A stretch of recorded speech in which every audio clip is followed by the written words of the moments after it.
नमस्कार radio chocolate 104 FM धूम मिठा को स्वागत करुच्ची मु आरजे अनिल एवं आज आम सहित अच्छा आईसीएआई रो पूर्वतन चेयरमैन एवं चार्टर्ड अकाउंटेंट श्री प्रदीप कुमार साहू आम इंडिया पहुंची जाइए वर्तमान fourth position fourth largest economy ही जाइए आपण समस्त को अनेक अनेक शुभेच्छा सर आपन को भी शुभेच्छा नमस्कार स्वागत करुच्ची रेडियो चॉकलेट को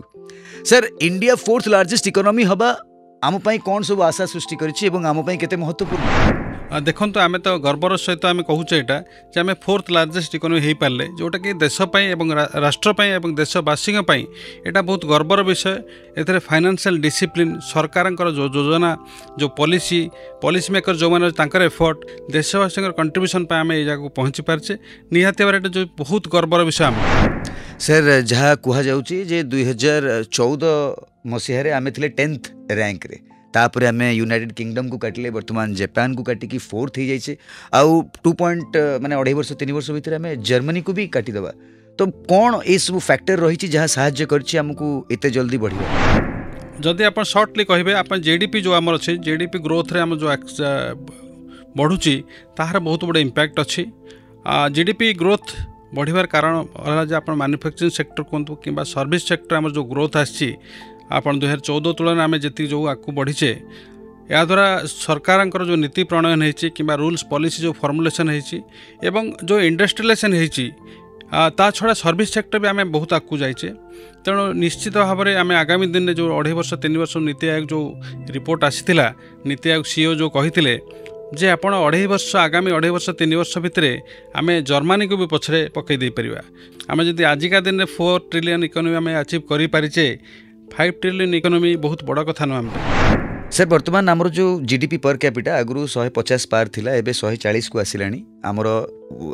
जीडीपी तो बढ़ी जाइए आम फोर्थ लार्जेस्ट इकोनॉमी हो कि जो जीडीपी पर कैपिटा को केमिति आम आउरी सुधारी परिबा 140 कोटी देश आम अनएम्प्लॉयमेंट सब गोटे बड़ चैलेंज आम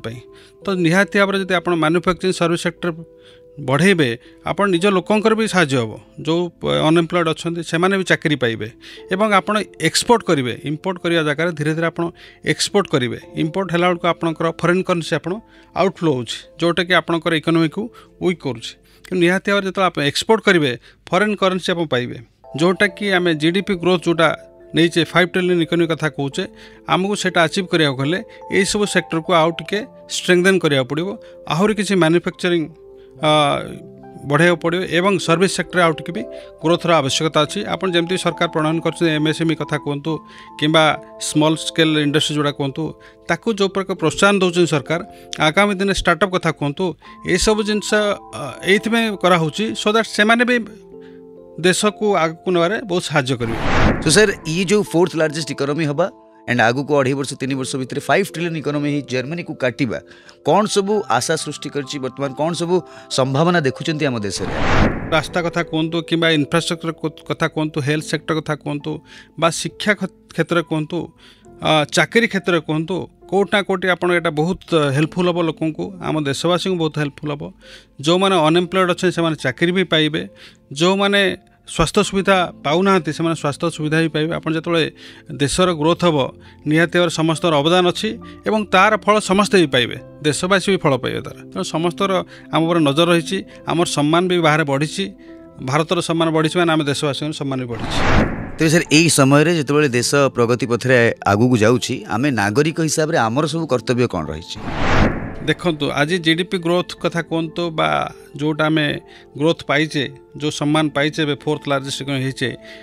केवल सरकार अवदान ना ए देशवासी अवदान अच्छी समस्त अवदान रही जहाँ किणुची बिस्कुट टे किणु साबुन टे किणु तेल टे किणु जहाँ भी किणु से जीएसटी पे करुच्ची तो जीएसटी किए नौ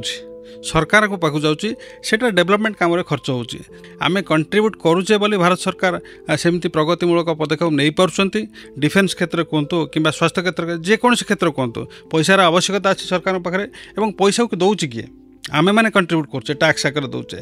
तेणु टैक्स आम जब नदबा तार देशर प्रगति हम केमती तेणु टैक्स आम परफेक्टली पे करा था लुचेबा कथा नुहे कौन सी प्रकार इलिगाल वे आम किसी टैक्स इभासन करा उचित नुहे टैक्स प्लानिंग आपन करें टैक्स ठकिबा कथा नुहे मोर एतिक अनुरोध रही देशवासी को जे कौन सी प्रकार टिकस न फांकी प्रॉपर्ली पैठ कले टिकस पैठ कले देश आगेब आमे समस्ते तार फायदा पाइबा आपण माने आपणको टैक्स निहाती पे करंतु देश प्रगति रे सहयोग करंतु।